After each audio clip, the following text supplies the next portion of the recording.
नमस्कार। राज की बात में आपका स्वागत है। सैफ अली खान पर जैसे ही हमला हुआ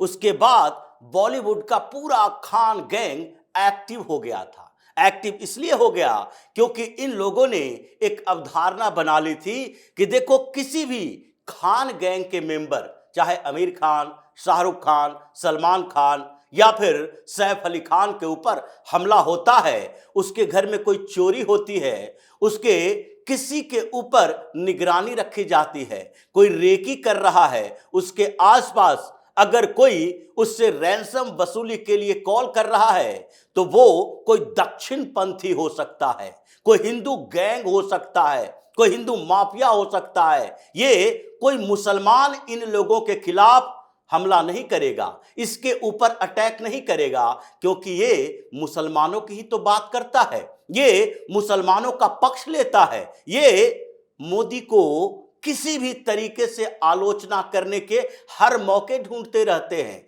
ये आमिर खान ने ही तो कहा था, हिंदुस्तान में अब मुसलमानों के रहने के लायक जगह नहीं है, स्थितियां ऐसी हो गई है कि अब हिंदुस्तान छोड़ने की नौबत आ गई है। ये इन्हीं लोगों ने तक कहा था। शाहरुख खान ने जिस तरीके से अलग अलग जगहों पर बयान दिए, उसके बाद जब उसकी आलोचना शुरू हुई तो इन्हीं लोगों ने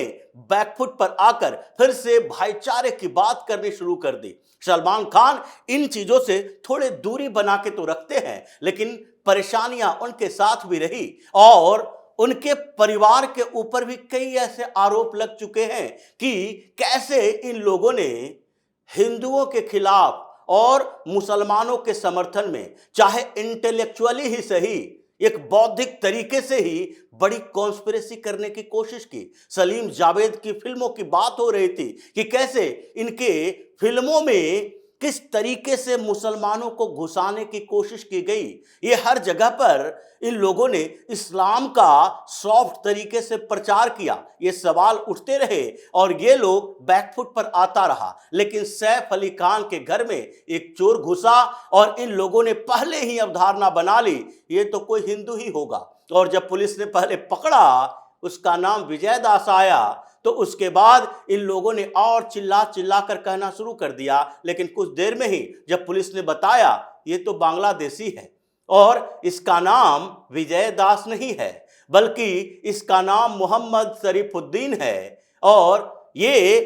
शहजाद नाम से यहां मुंबई में रहता है और अपनी असली पहचान छिपाकर विजय दास के नाम से कार्ड बनाए हुए है और उसी नाम का इस्तेमाल करता है। तो उसके बाद इन लोगों के मुंह पर ताला लग गया और फिर स्थितियां ऐसी हो गई कि सैफ अली खान के समर्थन में आने वाला पूरा का पूरा बॉलीवुड का खान गैंग चुप्पी साध लिया और इन खान गैंग के सपोर्टर, जो सो कॉल्ड सेकुलर विपक्षी पार्टियों के नेता हैं, उन लोगों को भी एक झटका लगा और पहली बार में तो उन लोगों ने यही कहना शुरू किया कि देखो, पूरे मुद्दे को डाइवर्ट करने की कोशिश की जा रही है, मुंबई पुलिस गलत गलत सूचनाएं दे रही है। लेकिन मुंबई पुलिस ने जब एक के बाद एक खुलासे करने शुरू कर दिए, जब बताया कि कैसे इन लोगों के घर के अंदर की भी जांच अब होगी, कैसे उस पूरे बिल्डिंग की जांच होगी, ये क्या छिपाना चाहता है ये लोग, जो मेन गेट के ऊपर भी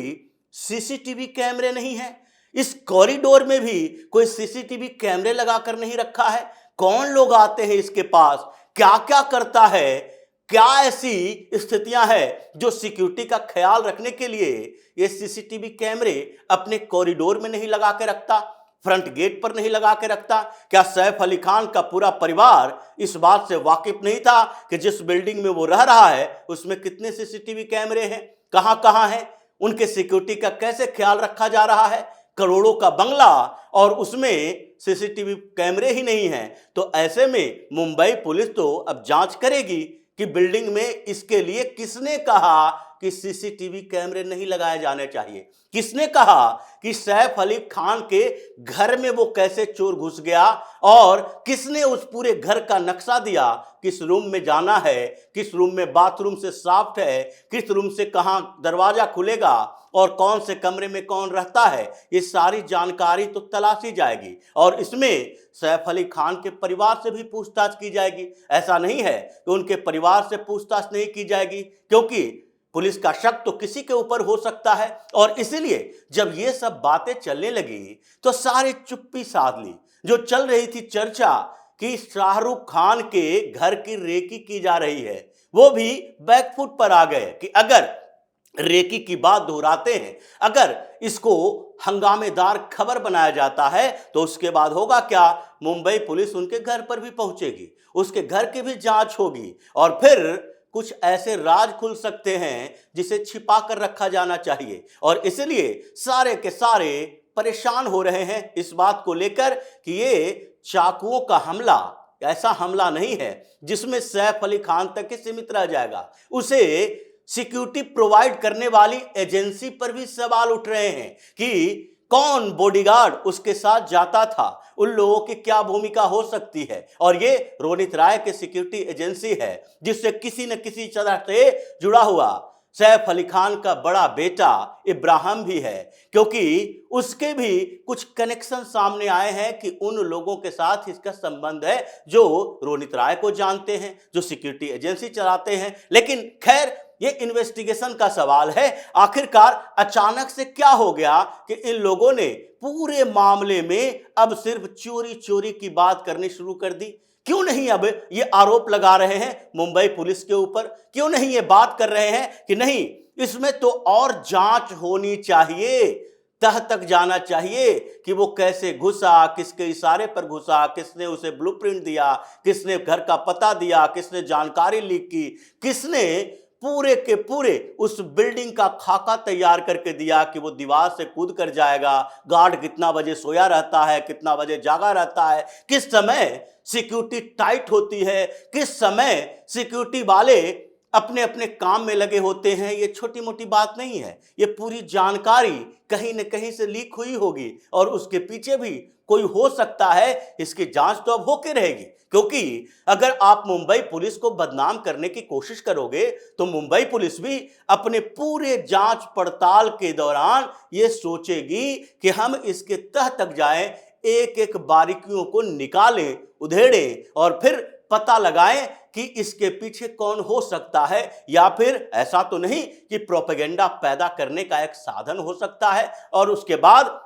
जब स्थितियां बिगड़ गई तो पुलिस के सामने जाना पड़ा। ये कई सवाल अभी उठ रहे हैं और उन सवालों का जवाब मुंबई पुलिस ढूंढ रही है, जिसके कारण बॉलीवुड का ये खान गैंग सन्नाटे में है, सदमे में है, परेशान है। लेकिन दूसरी तरफ से एक और बात आ गई। इसी बीच जैसे ही सैफ अली खान हॉस्पिटल से बाहर आते हैं और एक और खबर आती है कि पटौदी परिवार की 15,000 करोड़ की संपत्ति अब जब्त हो सकती है। ये 15,000 करोड़ की संपत्ति आई कहां से, और उससे अगर पूरी स्थितियों को देखेंगे तो पता चलेगा ये सैफ अली खान जैसे लोग या फिर इन लोगों का जो कनेक्शन रहा है हमेशा पाकिस्तान के साथ, उसी के कारण ये लोग यहां मोदी से चिढ़ते हैं। ये लोग यहां ऐसी सरकार नहीं चाहते जो हिंदुत्व की बात कर सके, चाहे महाराष्ट्र में हो या फिर केंद्र में हो, क्योंकि ये 15,000 करोड़ की संपत्ति जब्त होने की बात इसलिए आई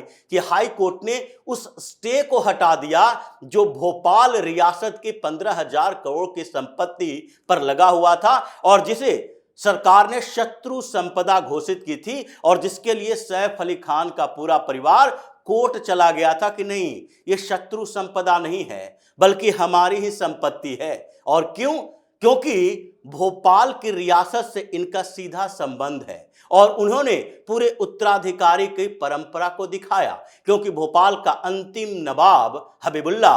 वो उसकी एक पहली बेटी यानी बड़ी बेटी आबिदा बेगम, वो तो पाकिस्तान चली गई थी और उसी को उत्तराधिकारी माना गया था। लेकिन उसके पाकिस्तान जाने के बाद उसकी दूसरी बेटी यानी आखिरी नवाब की दूसरी बेटी साजिदा, उसकी शादी हुई थी इफ्तिकार खान पटौदी से, जो ये सैफ अली खान के दादा हुआ करते थे। और उनसे शादी हुई तो इसका मतलब इन लोगों ने कहा भोपाल रियासत की संपत्ति का अधिकार हमारे पास है। अगर ऐसे देखा जाए तो पटौदी परिवार की प्रॉपर्टी भी शत्रु संपदा घोषित ही कर देना चाहिए था, लेकिन ऐसा हुआ नहीं, क्योंकि जिस तरीके से इफ्तिकार खान का भाई पाकिस्तान गया था, शेर अली खान पटौदी, और वहां जाकर आर्मी में जनरल बना और भारत के खिलाफ जंग हुआ और उसमें भारत के खिलाफ उसने पाकिस्तानी आर्मी का साथ दिया था, वो जनरल था। तो ऐसे में दो भाई, एक जो हिंदुस्तान रह गया, एक जो पाकिस्तान चला गया, तो पाकिस्तान जाने के बाद उसकी संपत्ति शत्रु संपत्ति घोषित करना चाहिए था, लेकिन हुआ ऐसा नहीं, क्योंकि इफ्तिकार खान का ऐसा दबदबा और सरकार कांग्रेस की, इन लोगों ने उसी को उत्तराधिकारी बना दिया और पटौदी परिवार की प्रॉपर्टी पर दावेदारी नहीं हुई, उसे शत्रु संपदा घोषित नहीं किया गया। लेकिन अब भोपाल रियासत की बात आई तो उस समय इन लोगों ने दावा पेश कर दिया है। लेकिन मध्य प्रदेश की सरकार अब इन सारी प्रॉपर्टी पर दावा कर रही है, जब्त करने का रास्ता पूरा खुल गया है, क्योंकि शत्रु संपदा अधिनियम 1968 के तहत अब इस पर कब्जा होगा, क्योंकि उसमें उत्तराधिकारी जो उसके थे वो पाकिस्तान चले गए थे। ऐसे तो नियम ये बनाना चाहिए था कि अगर दो भाई है और एक पाकिस्तान चला गया, आपके सारे संबंध पाकिस्तान के साथ हैं, आप कैसे हिंदुस्तान के तरफ पूरी तरह से वफादार रह सकते हो? आपके दिमाग में हमेशा कंफ्यूजन रहेगा, और यही कंफ्यूजन हिंदुस्तान के लाखों करोड़ों मुसलमान के बीच है। उसके पाकिस्तान से ऐसे कनेक्शन है कि वो पाकिस्तान की तरफ भी सोचता है, हिंदुस्तान में अपने रहने के कारण यहां की तरफ भी सोचता है, और इसलिए उसके दिमाग में कंफ्यूजन चलता रहता है। लेकिन अब उस कंफ्यूजन को दूर करने का समय आ गया। इन लोगों के बारे में जानकारी होनी चाहिए कि आखिर सैफ अली खान ऐसी बातें क्यों बोलते हैं, आखिर आमिर खान, शाहरुख खान या सलमान खान का संबंध किससे है? ये पश्तून, पठान, खान, ये सब जो अफगानिस्तान से यहां आए, यहीं बस गए, तो क्या इनकी लॉयल्टी हमेशा से हिंदुस्तान के प्रति रही? क्या ये लोग हिंदुस्तान के प्रति लॉयल रहे, या फिर मौका पाकर, अपॉर्चुनिटी के कारण हिंदुस्तान में रुके और अभी भी इनका दिमाग अफगानिस्तान, पाकिस्तान की तरफ ही चलता है? इसलिए ये 15,000 करोड़ की प्रॉपर्टी पर इन लोगों ने जो दावा किया,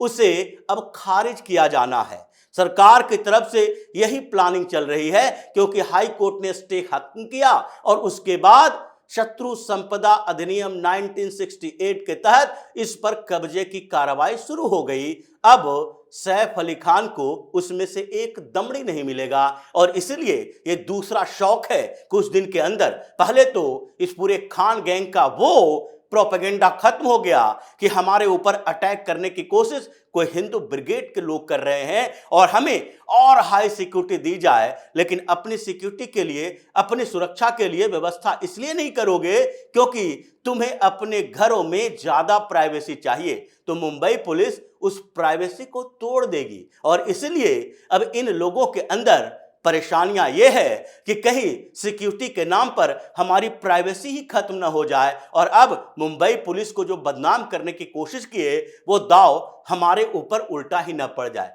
तो इसी तरह की खबरों के साथ फिर से हाजिर होंगे, तब तक के लिए बने रहिए हमारे साथ और देते रहिए हमें सहयोग, ताकि इसी तरह की खबर हम आपके लिए लाते रहें। धन्यवाद।